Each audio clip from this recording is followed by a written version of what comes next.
On the frozen world of unsung Icarus, the snows have begun to thaw. The great mind, whose tendrils reach across the planet, has found new minions to do its bidding, and they shall raise the Imperium of Man down to its very roots. Hi, my name is Rich, the channel is New Memphis, and today we're painting up my jungle plant Necrons, whose name I still haven't decided on. I gotta figure that out at some point.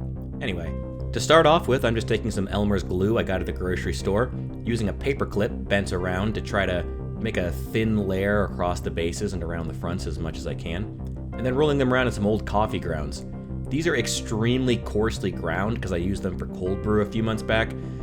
Yeah, I drink a lot of coffee. Anyway, these have been baked in a 200-degree oven, and with all the moisture removed, they are ready for basing. They'll make a great forest floor.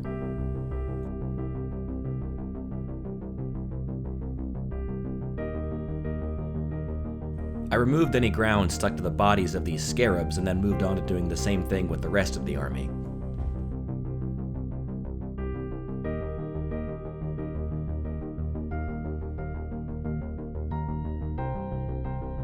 I turned every model upside down and then tapped on them to try to remove any loose material that may come off later.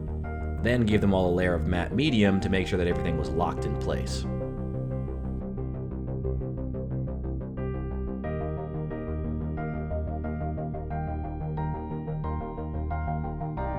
Next up was priming, where I took these models outside and painted every single one in white.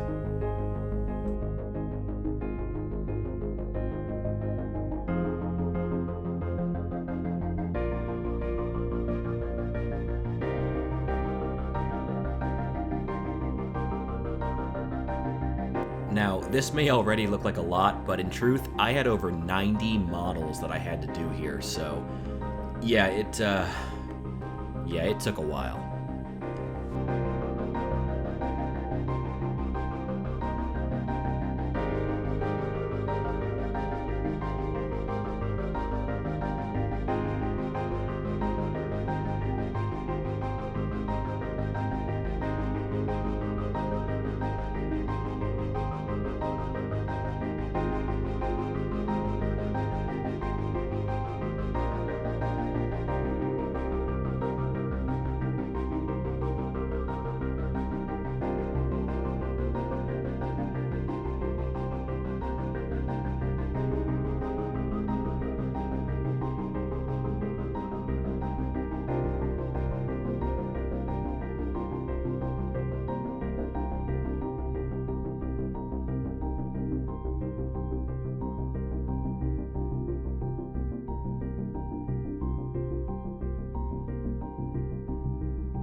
Whew, alright, that took, way too long.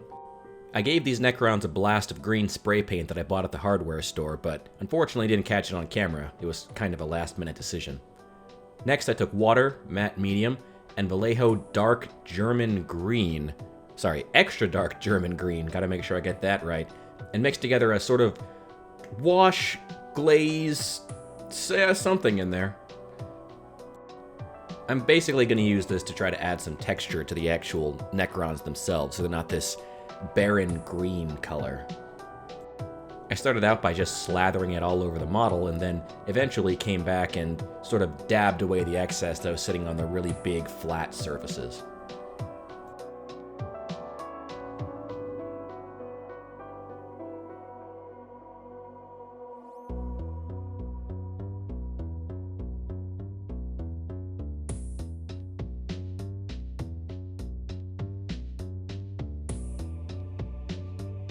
I think the results turned out really, really well. But now it's on to the detail work. Now, unfortunately, this week has just been absolutely hectic for me, so I just was not going to be able to paint details on nearly 100 models, but I did pick 3 models that I liked and decided to use them as test models so that I'll be ready to pick this project up again one day. Honestly, I would start them for next week if I didn't just have so many other projects I'm excited about. However, for the bases on these test models, I started out using Vallejo Mahogany Brown. Alright, that'll make a great forest floor. The next step was starting the glowing effects for the guns, the eyes, and in the case of this model, its exposed brain.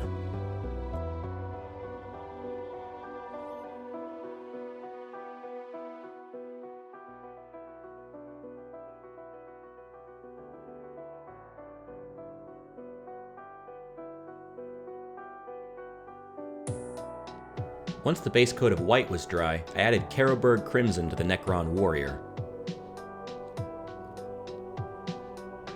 and mixed together my own wash of Vallejo Dark Prussian Blue for the Necron Immortal.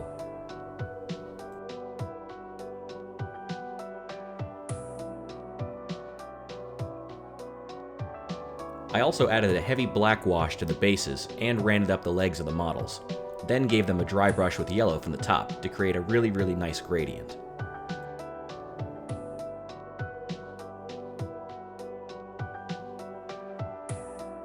I swear, I tried 100 times to do these white details on camera, but they were just too small for me to do with a camera shoved in my face, so you'll have to settle for seeing the after effects.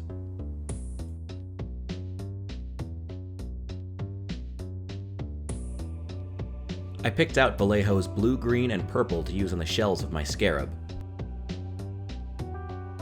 Once the purple was applied, I gave all three bases a dry brush of Vallejo Cork Brown.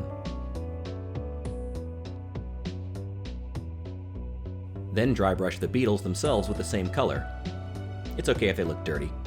I mean, they're beetles. I then pulled out the blue-green and put a few spots on every one of the shells.